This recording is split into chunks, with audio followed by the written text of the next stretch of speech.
marzo del 2010 participé de una expedición que remontó los ríos Paraná y Paraguay, de Buenos Aires hasta Asunción, llevando a bordo una mezcla inusual de artistas e investigadores científicos y sociales, argentinos, paraguayos y españoles. El recorrido llevó un mes, dedicado a estudiar una parte esencial de esta inmensa cuenca que nace en el Mato Grosso y desemboca en el Río de la Plata, reuniendo aguas desde la cordillera de los Andes hasta el Atlántico. Es el mayor humedal del planeta.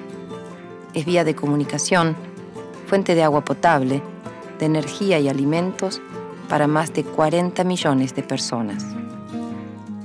Es una vena fundamental de Sudamérica y está hoy en el umbral de una gran transformación. La expedición se llamó Paraná-Arahangá y este es un diario de esa experiencia.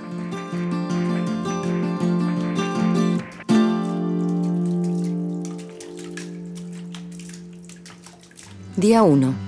Empezamos por el imponente final, cuando las aguas del Paraná se funden en el Río de la Plata, el delta inferior y más específicamente el Tigre, que algunos creemos conocer. Carlos Reborati, geógrafo, expedicionario y apasionado del remo, nos cuenta. El delta superior va desde Diamante hasta aproximadamente San Nicolás. Es un delta alto, elevado. Y el delta inferior va desde Zárate, un poquito más al sur. Son las islas casi todas en territorio bonaerense, que se están formando ahora. Incluso si uno mira el borde sur del delta, se ven islas en formación. Esa velocidad de crecimiento hace que cuando llegaron los españoles a Buenos Aires, el delta estaba mucho más retirado de lo que está ahora. Estas islas tan jóvenes se forman con sedimentos arrastrados por el río. Algunos llegan desde la cordillera, por el Bermejo y el Paraná. Troncos, plantas, tierra que viaja por el agua y se asienta a través del tiempo.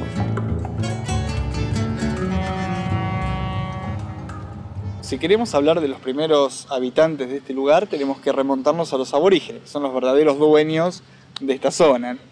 En lo que hoy es el partido actual de Tigre, había dos tipos de aborígenes. En el sector de las islas estaban los Chanamenguá, que son de la gran familia guaraní, que iban bajando desde la zona del Paraguay y del Brasil. Y por el otro lado, en las zonas más de la llanura del partido, estaban los querandíes, que venían a comerciar con los aborígenes de las islas. Lo que no tenían uno, lo tenían los otros. Entonces había como una frontera cultural acá. Al crearse el primitivo puerto de Santa María de los Buenos Aires, llegó el enfrentamiento directamente con las parcialidades aborígenes de la llanura y de las islas. Fueron las primeras incursiones europeas terrestres a esta zona, los primeros combates, que terminó obviamente con el abandono del puerto de Buenos Aires y durante bastantes años quedó esta tierra de nuevo en manos de los aborígenes. Pero en 1580 volvieron los españoles, crearon la ciudad de Buenos Aires y a partir de este momento viene lo que se llama la colonización de la región. Por un lado, las tierras altas del partido de Tigre actual fueron repartidas a estancieros y las zonas bajas van a quedar para uso libre fiscal, porque como eran tierras inundables no convenía poblarlas, pero enseguida fueron pobladas igual. Por un lado, lo que es el casco histórico del actual Tigre, va a surgir un puerto semiclandestino, en el cual se practicaba el contrabando. Claro, una vegetación exuberante, pequeños ríos, era el lugar ideal justamente para ese tipo de prácticas. Pero también era el gran proveedor de leña y madera para la ciudad de Buenos Aires. Y a la vez, era el refugio ideal para las embarcaciones que venían bajando el Paraná. Recordemos que Buenos Aires no tenía un buen puerto, y llegar a Buenos Aires significaba salir a las aguas abiertas del Río de la Plata. Muchas veces las embarcaciones eran menores las que iban por los ríos, por lo tanto la entrada a Buenos Aires por el Riacho de las Conchas era el ideal. Justamente lo llamó Garay, las Conchas, por esos caracolitos que había en el lecho del río en aquella época. En el siglo XVIII se crea el partido de las Conchas. El río Reconquista, que en ese momento se llamaba Las Conchas, es por donde entra Liniers para liberar a Buenos Aires, que estaba en manos de los británicos. Liniers desembarca y empieza la gesta y hacen que se tengan que rendir los ingleses en el fuerte de Buenos Aires. Esto es lo que se llamó justamente la Reconquista de Buenos Aires. Tigre empezó a llamarse así a raíz de un arroyo que se llamaba del Tigre, porque en la zona había un famoso tigre. Acá digamos que los tigres, vamos a aclarar algo. Los españoles, como lo vieron parecido a lo que ellos conocían de un tigre, lo llamaban tigre, pero en realidad eran jaguarete. Eran muy comunes en el delta y en los bañados. Pero hubo uno que fue famoso. Fue famoso porque no lo podían matar. Era un tigre que 2x3 atacaba las casas, se comía a los animales. Esto hizo que se hiciera famoso ese arroyo como el arroyo del Tigre. Pero la gran transformación vino en 1865, cuando llegó el ferrocarril. La idea del ferrocarril era cruzar el arroyo del Tigre y llegar al centro del pueblo. Pero nunca lo hizo, por una cuestión económica. Provisoriamente dejó su estación del otro lado del arroyo. Y no le puso la estación Las Conchas, porque no había llegado al centro. Le puso Tigre. Y a partir de ese momento la gente va a empezar a sacar el boleto en Retiro o en la estación central, y el boleto lo sacaba a Tigre. Entonces el nombre Tigre empezó a reemplazar de a poco al de Las Conchas. El Delta tiene una historia y una proyección literaria que posiblemente no preocupen demasiado a quienes hoy lo frecuentan, pero que viene a demostrar que, desde Marco Sastre, el interés por esta singular zona argentina mantiene su vigencia. Claro, es decir, no nos tenemos que olvidar de los dos libros fundamentales que hacen al desarrollo del Delta. Y uno es el de Marco Sastre, El Temple Argentino. Y después Sarmiento, con su libro Los Carpachayos. La visión que tenía Sarmiento era industrial.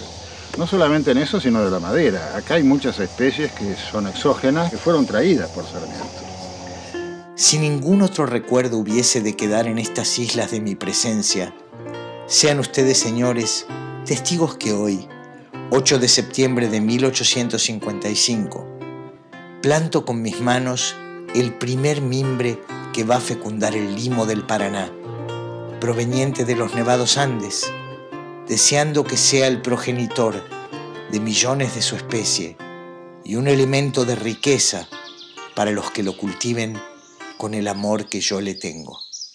Sarmiento en 1847 hace un viaje y si bien se sorprende por Europa, la verdadera sorpresa que va a generar en Sarmiento un cambio en sus ideas son los Estados Unidos. Él llega a los Estados Unidos, unos Estados Unidos que están en un proceso de crecimiento, de expansión hacia el oeste, y puede ver perfectamente cómo se está realizando esa colonización y cómo es esa sociedad, una sociedad nueva, una sociedad abierta, inclusiva, que se está expandiendo, que tiene movilidad social, y ese es el modelo que él cree que va a ser posible de ser implantado en la Argentina. Y entre todas las cosas que ve está el tema de los ríos. Él descubre los grandes ríos norteamericanos, el Missouri, el Mississippi, y ve cómo son verdaderas columnas vertebrales de la organización del territorio y del comercio. Entonces, él cuando vuelve organiza una expedición a mediados de 1855, en la cual están también el ingeniero Carlos Enrique Pellegrini, Bartolomé Mitre, para impulsar una colonización del Tigre. Y entre otras cosas, por ejemplo, Sarmiento trae por primera vez las varas de mimbre. El mimbre va a ser la gran industria del Delta, se van a producir canastos, que van a ser los canastos donde se van a llevar las frutas, las hortalizas, se van a exportar, digamos, incluso hasta Río de Janeiro. Prácticamente cumple uno de sus sueños, ¿no? Esa posibilidad de que el territorio sea transformado y esa transformación produzca un crecimiento económico y una distinta posibilidad de organización social que él cuestiona tanto, pero sí entonces va a tratar de potenciar esta iniciativa del Delta como posible muestra de lo que puede ser un país distinto, un país organizado a partir de la pequeña propiedad, un país de granjeros que puedan llevar sus productos y que cuando él piensa en Estados Unidos es la base de la democracia futura. Otra gran contribución de Sarmiento al Tigre fue la promoción de la Ley de Islas que en 1888 adjudicó la propiedad a quienes construyeran una casa y trabajaran las tierras del Delta.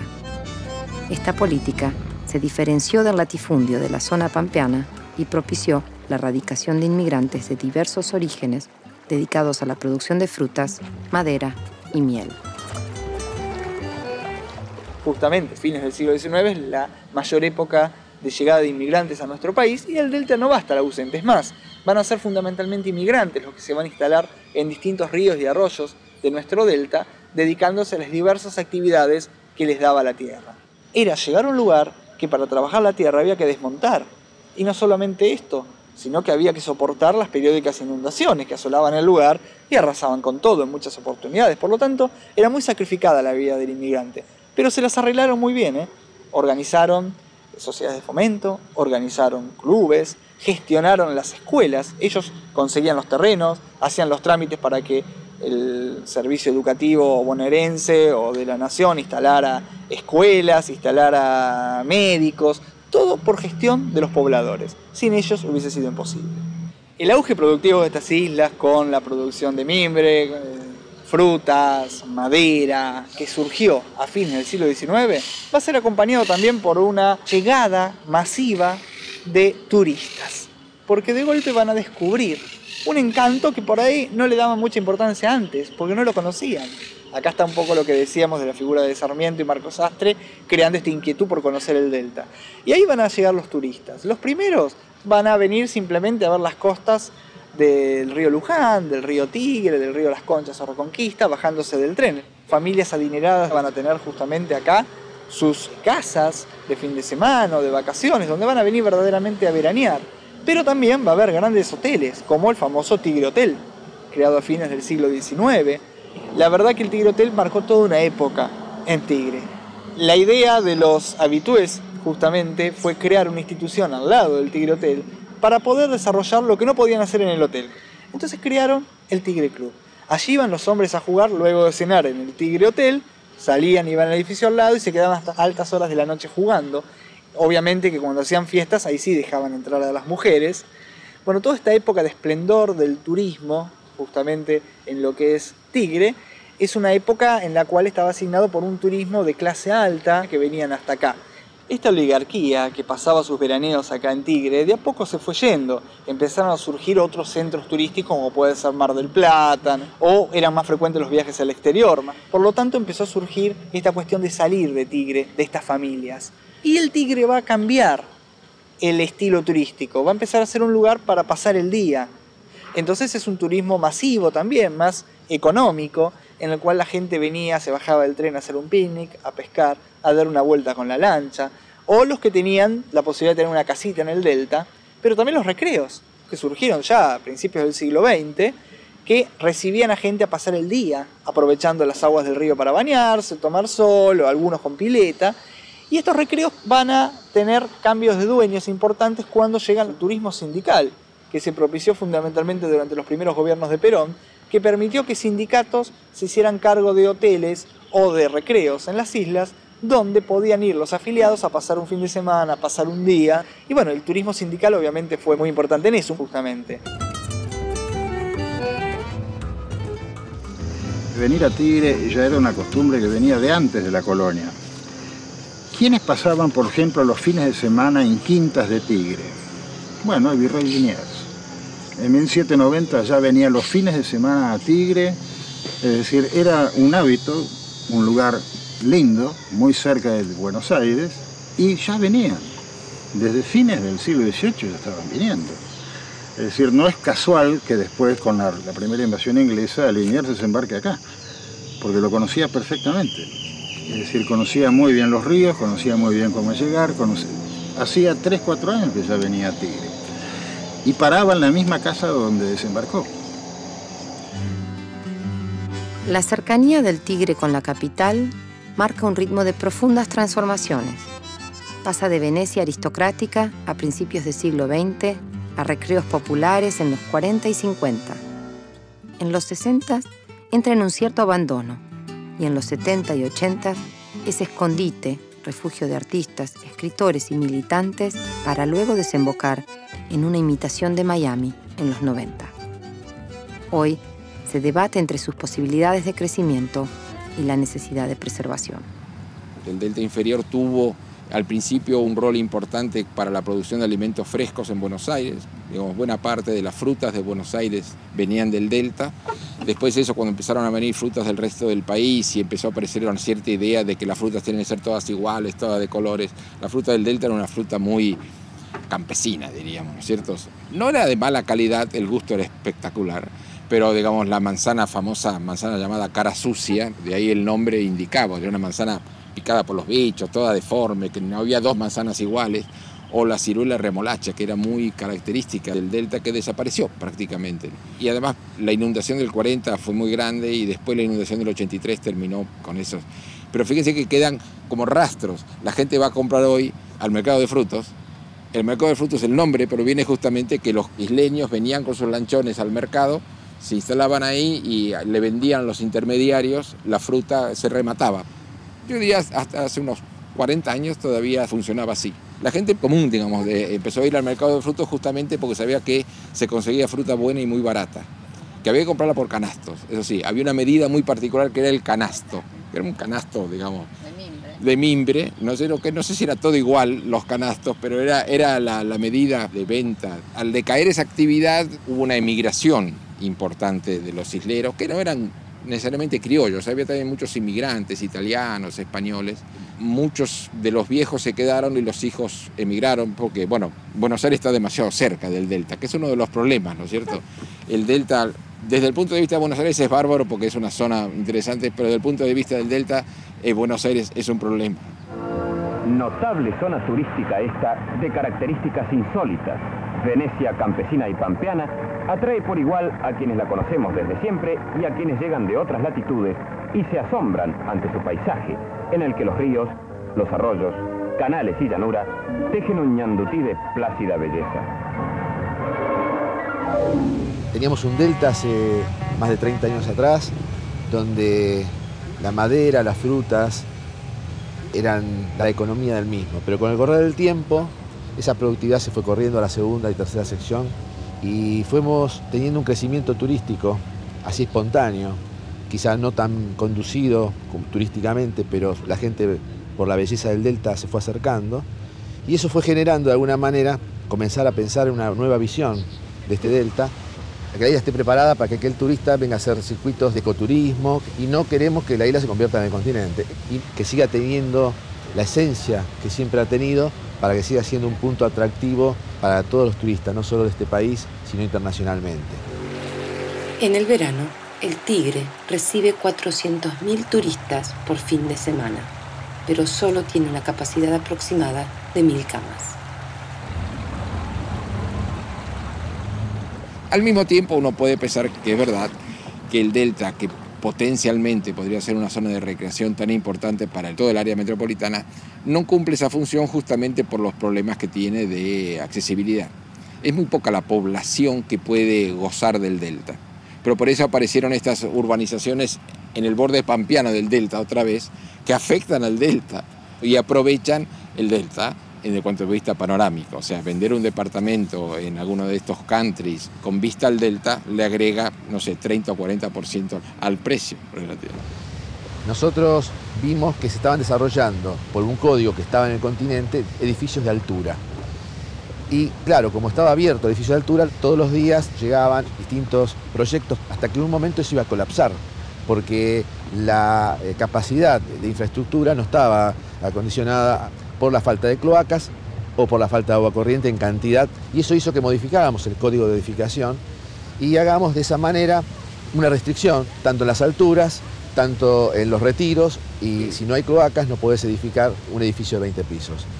Para que aquel que quiera invertir lo haga, pero lo haga dentro de las reglas que el municipio fije, que no se lleve por delante la gente, sino que con la gente podamos mantenerlo como está y que para el municipio y para todos los vecinos de Tigre signifiquen un importante ingreso que a su vez pueda ser reinvertido para tenerlo más ordenado y más cuidado.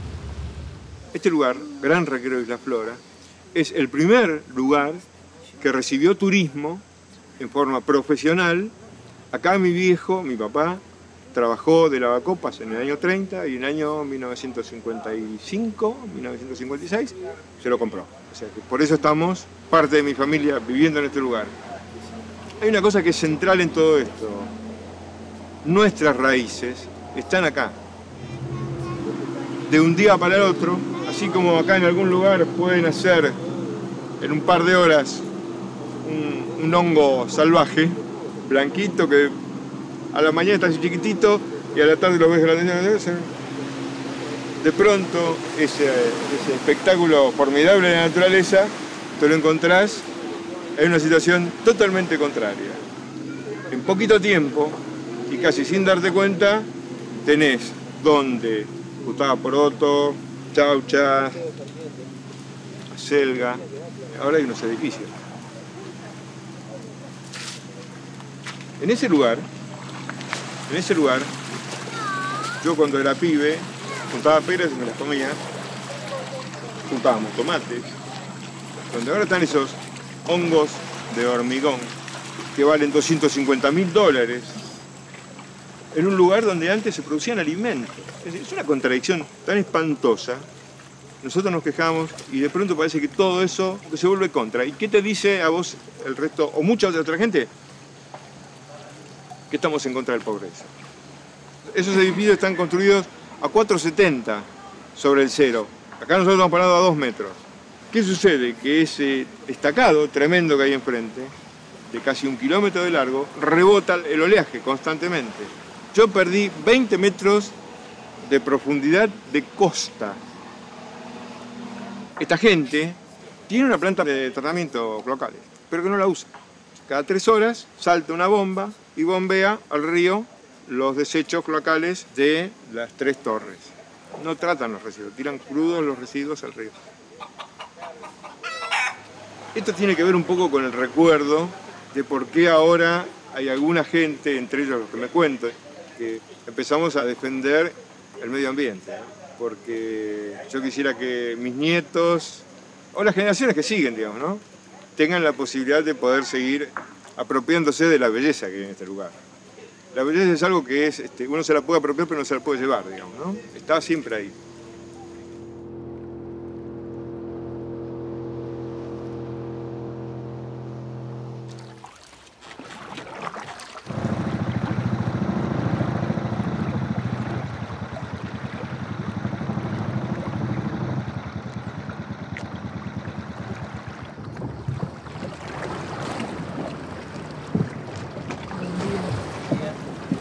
¿Por qué te de galletita dulce?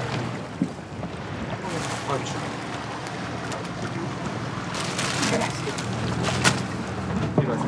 Gracias. Gracias.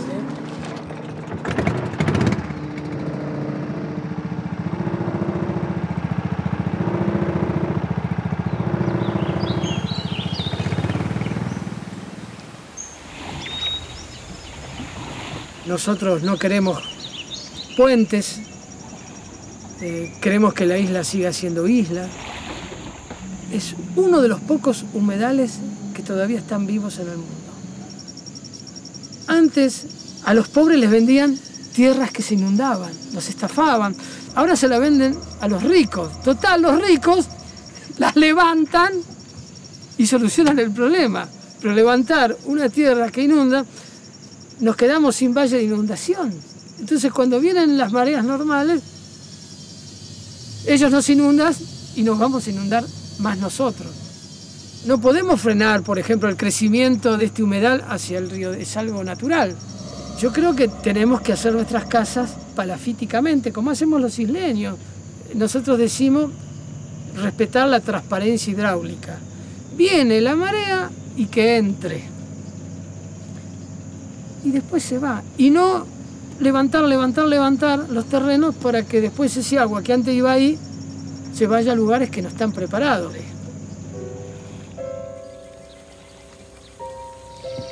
Los hombres de este río son en todo semejantes a él. Por eso todavía sobreviven.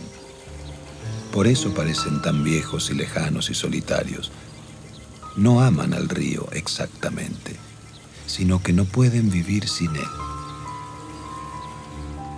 El escritor Haroldo Conti fue un apasionado del delta, observador afectuoso y perspicaz de su gente, atento a las respiraciones del río, los juncos, los peces. Autor de Sudeste, los cuentos Todos los veranos y la balada del Álamo Carolina. Su última obra, Mascaró, el cazador americano, recibió el premio Casa de Américas. Fue secuestrado por la dictadura militar en el 76 y continúa desaparecido.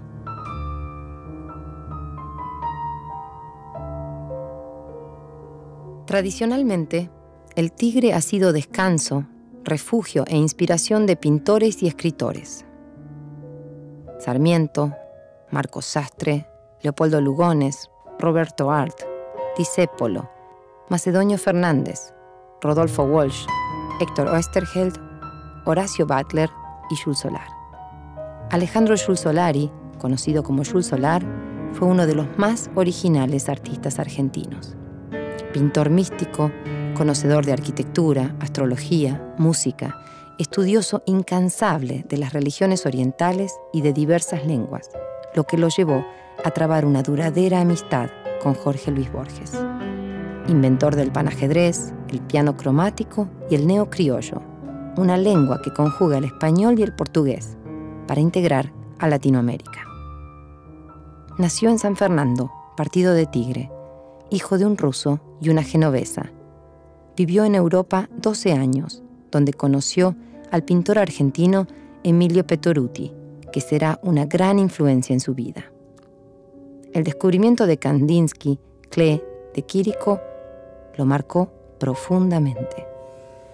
En el 54, luego de recorrer el mundo, compra una casa en el Tigre, que no tenía luz ni gas. Hizo su taller aprovechando la luz natural. Desmontó, plantó ciruelos y robles. Diseñó y construyó los muebles y su propia canoa.